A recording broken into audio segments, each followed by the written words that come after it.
欢迎收听11月22号的迦南之声，我是世谦牧师平安。我们今天要来分享尼希米记3章16到20节，紧接着他的手被主纪念。要来 RPG 祷告的经文在以赛亚书56章5节，我就让你们的名在圣殿和我子民中被纪念，胜过你们有许多子女，你们将永不被人遗忘。我们今天之前或是现在，我们是不是觉得我们所做的事没有人知道呢？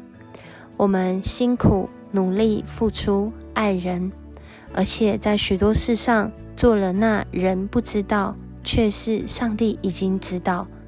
我们那美好的心意，到底谁记得呢？在人生的道路当中，尼希米他自己也走过这样的经历，还记得吗？当他回去要建造城墙之前，在回到耶路撒冷的时候，被当地这些有权势的人嘲笑嗤笑，甚至挑衅威胁说，你是不是想要自己来当王啊？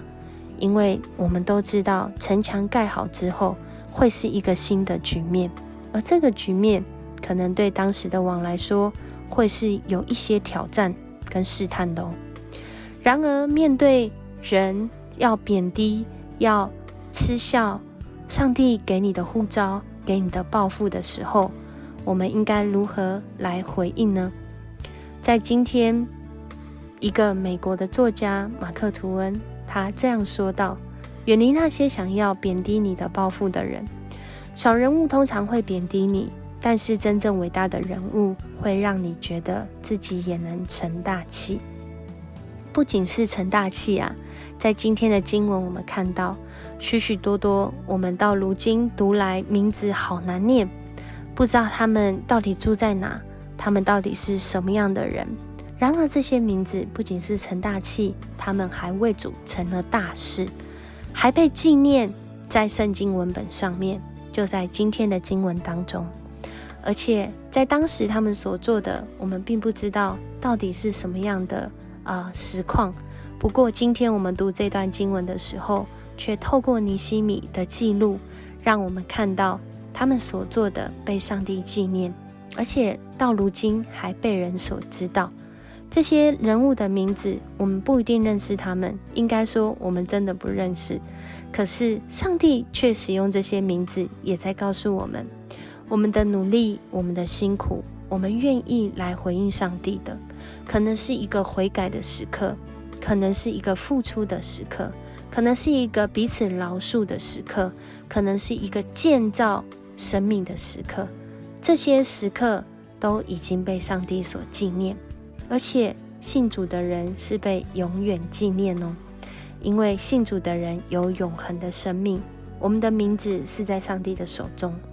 这也让我们看到今天的这段经文真的不是一个比较的时刻。为什么有人被记录说他是竭力建造？难道其他人没有竭力建造吗？或许有一个可能是在当时大家都建造，不过有些人他很努力，不一定有被看见，却被尼希米他记录下来了。也就是说，在这段经文当中，不是一个比较谁建造的比较努力的时刻，不是一个比较的时刻哦，是一个感恩的时刻。我有这样的能力，我能够用这样的精神，我能够不仅做我自己家门前那一段城墙，我还可以帮助别人，这是一个值得感恩的事。我能够竭力来建造，也是一个值得感恩的事。而这样的一个值得感恩的时刻，不仅是被尼希米记录下来，到如今的我们还在读这段经文呢。上帝看见我们的努力，很多时候不是在人前，不是在人的赞赏，不是在人的记录，而是在上帝他永恒的里面。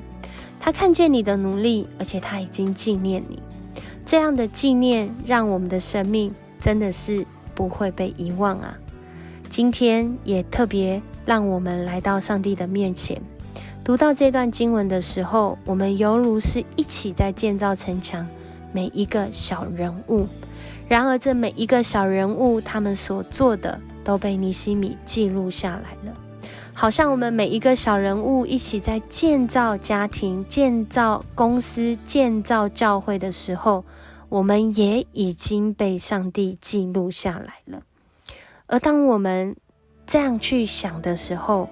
我们是不是觉得今天真的是一个美好的一天呢？因为我们今天所要做的也将被主纪念，